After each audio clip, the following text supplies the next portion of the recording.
West Bengal state ইউনিভার্সিটির সম্পূর্ণ নতুন এই সাজেশনটি, অর্থাৎ তোমরা যারা এনইপিতে পড়াশোনা করছো বর্তমানে 2025-এ পরীক্ষা দেবে, এবং যারা আমাকে বিভিন্ন ভিডিওতে বলছো যে সাপ্লিমেন্টারি একটি সাজেশান দিন ইতিহাসের, একই সাজেশান, এই সাজেশান পড়ে গেলে সিবিসিএসের তোমরা যারা সাপ্লি পেয়েছো তাদেরও কাজে আসবে, তারাও পাশ করে যাবে এই সাজেশানটি পড়ে। এবং যারা এনইপিতে পরীক্ষা দিচ্ছ তারা তো খুব বেশি করে পড়ে যাবে, কারণ তোমাদের কিন্তু এটাই নতুন সিলেবাস সাজেশানটি করে দেওয়া হচ্ছে। এনইপি ফোর্থ সেমিস্টার সাজেশান 2025-এর পেপার টাইটেলটা একবার দেখে নাও, হিস্ট্রি অফ ইন্ডিয়া, সম্পূর্ণটা ইন্ডিয়ার হিস্ট্রি আছে। সময়সীমাটা দেখে নাও 1707 থেকে 1950 অবধি। এই সময়সীমার মধ্যে যে ইতিহাসটা আছে ভারতের ইতিহাস, সেটাই তোমাদের পড়তে হবে। তো এখানে বলে রাখি, তোমাদের রচনাধর্মী প্রশ্ন অর্থাৎ 10 নম্বরের প্রশ্ন এবং 5 নম্বরের প্রশ্ন এই ভিডিওর মাধ্যমে দেওয়া হচ্ছে, এবং তোমাদেরকে শর্ট কোশ্চেনের ভিডিও তোমাদের কমেন্ট পেলেই তাহলেই দেওয়া হবে। তো প্রথম প্রশ্ন, তোমরা জানো যারা এনইপিতে পড়ছো, ডিএস সাজেশান চ্যানেল থেকে যারা সাজেশান নিয়ে পড়ে যাচ্ছ বা পড়ছো, তোমরা কিন্তু ভিডিওর মাধ্যমে তোমাদের ফিডব্যাকটা একটু দিয়ে যেও। এতটুকু রিকোয়েস্ট তোমাদের করে যাচ্ছি যে এই সাজেশান তোমাদের কাজে আসে কি না, তোমরা কিন্তু অবশ্যই একটু করে ভালোবাসা দিয়ে যেও, তাহলেই হবে। প্রথম প্রশ্ন তোমাদের জন্য রচনাধর্মীয়তা 10 নম্বরের, 1857 খ্রিস্টাব্দের বিদ্রোহের প্রকৃত কারণ কী? পরে প্রশ্ন, 19 শতকের বাংলা সমাজ ও সংস্কৃতিকে নব্যবঙ্গ আন্দোলন কিভাবে প্রভাবিত করেছিল? দেখো, যদি নব্যবঙ্গ আন্দোলন না আসে, এর অথবাতে যে প্রশ্নটি রেখেছি এটা আসবেই। 19 শতকে বাংলার সামাজিক ধর্মীয় সংস্কার আন্দোলনে রাজা রামমোহন রায়ের অবদান মূল্যায়ন করো বা আলোচনা করো। তাহলে নব্যবঙ্গ যদি না আসে, সমাজ সংস্কার বা ধর্মীয় সংস্কার হিসেবে রাজা রামমোহন রায় আসবেই। তোমাদের সামনে পরের প্রশ্ন রাখছি, অসহযোগ আন্দোলনের বিবরণ দাও, এই আন্দোলন কেন ব্যর্থ হয়েছিল? চলে আসবো পরের প্রশ্নে, কী লেখা আছে দেখো, ভারতের স্বাধীনতা সংগ্রামে নেতাজি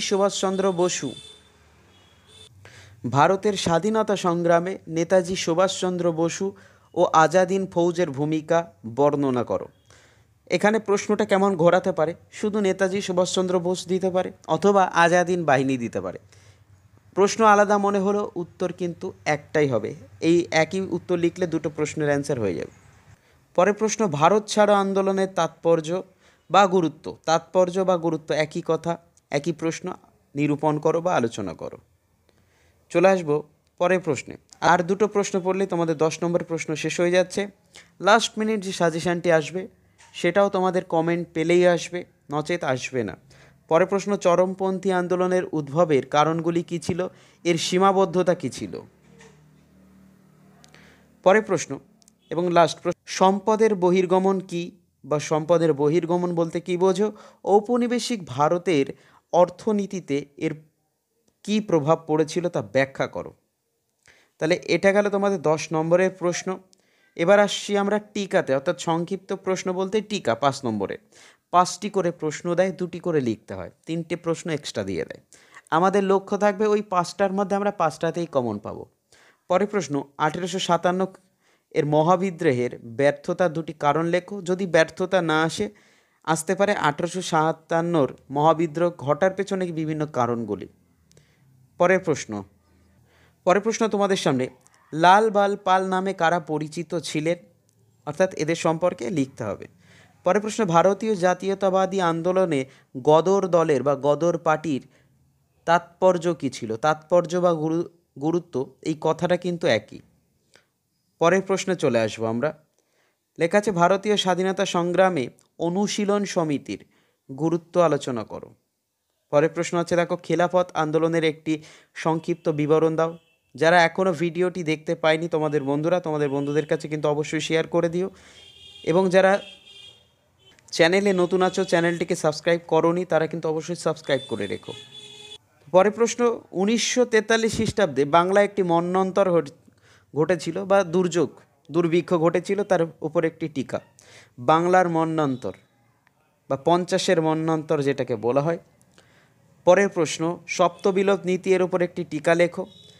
পরের প্রশ্ন আছে অথবাতে অধীনতামূলক মিত্রতা নীতি বলতে কী বোঝো?